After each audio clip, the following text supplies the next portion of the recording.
Mali's situation, Mali's attitude on France? There's also a complicated question. Again, I don't take side with France or Mali. I'm an external observer as a thinker, as a visionary. And I do think that I have been in Africa for quite some time now, several years, 5 or 6 years now. I've been in more than probably 30 different African countries. And I can see a lot of resentment against the French colonial, I should say post-colonial legacy, because the French is still dominating Western Africa in many major ways.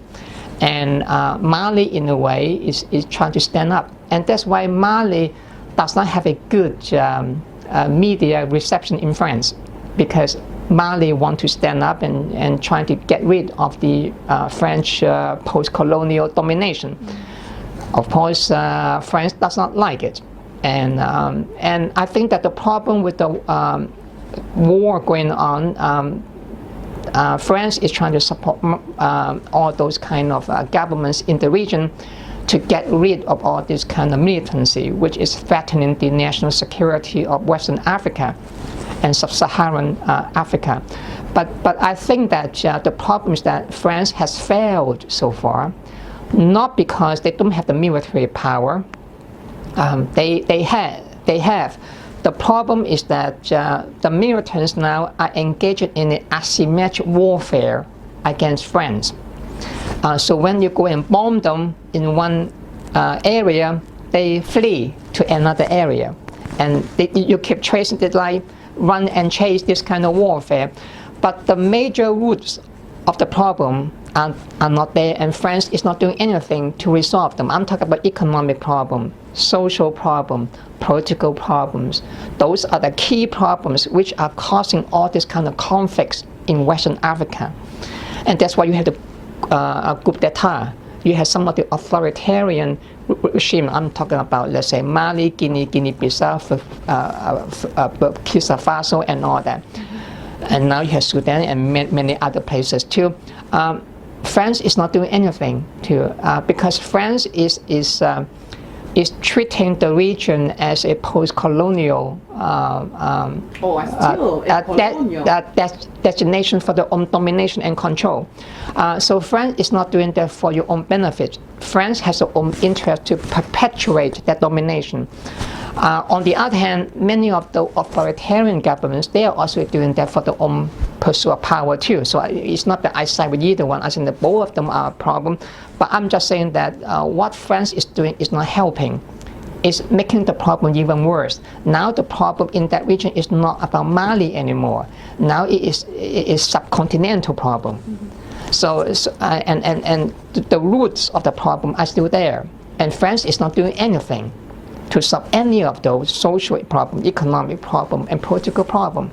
France only focus on military power to get rid of those militancy, but that is not resolving the problem. It has failed so far, and that's why you have Mali, which is coming up and defy that status quo, because Mali now has the support of Russia too, by the way. So they need some kind of alternative to balance different powers. You understand me? When you it's the same thing about Ukraine.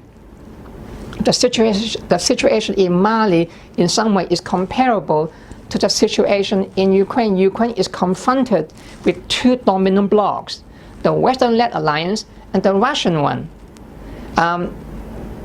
If you fight against this one, then you welcome this one, but this one will dominate you too.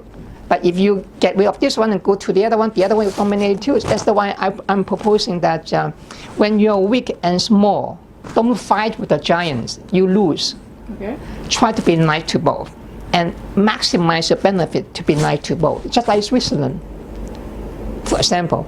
Switzerland did not side with Hitler, also did not side with the Western allies. They're trying to be nice to both, so they can do business with everyone. They don't put their finger against anyone.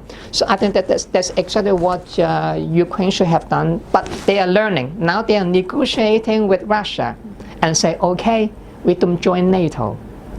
Now we are going to demilitarize all this army. But you should have done that a long time ago before the war. Now you wait until they invade you. Now you say, oh, okay, fine, we negotiate now. Okay, we are going to be a nice guy. We are not going to join NATO.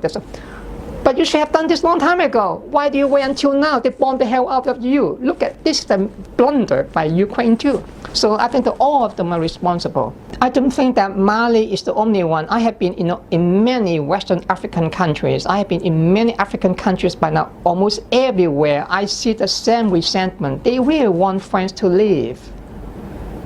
But France has that kind of domination that it's difficult for the local politician to speak out because many of them could be eliminated.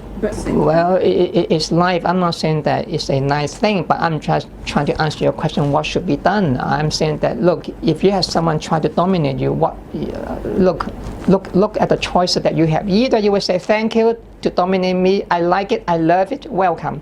Or you're going to say, no, I don't like it, get out. But then you're weak. They are powerful. Or the third solution is trying to balance them out. Okay, I cannot get rid of you, but I will ask someone else to come in to balance out. This is exactly what's happening in Mali. Now they are inviting Russia to come in. By the way, just in case you do not know, in the Pacific Islands, Solomon Islands, do you know that? Now it's inviting the Chinese to come in. They just signed a security pact, but they also have Australia. They also signed the security pact with Australia too. And they are trying to be friendly with the US too. Why do they do that? Because they don't want to be dominated by one group.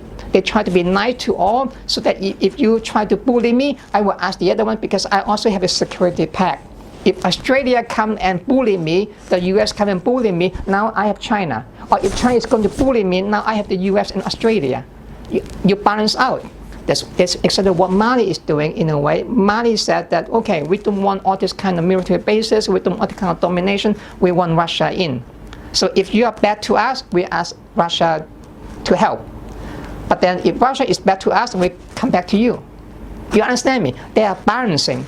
That's what a weak country should do, but the danger, however, is that if they go too far, they will make France very angry, and then France can come in and do more military violence against you, just as Russia has done to Ukraine. So that's also a danger that you play, but be careful whom you are playing with.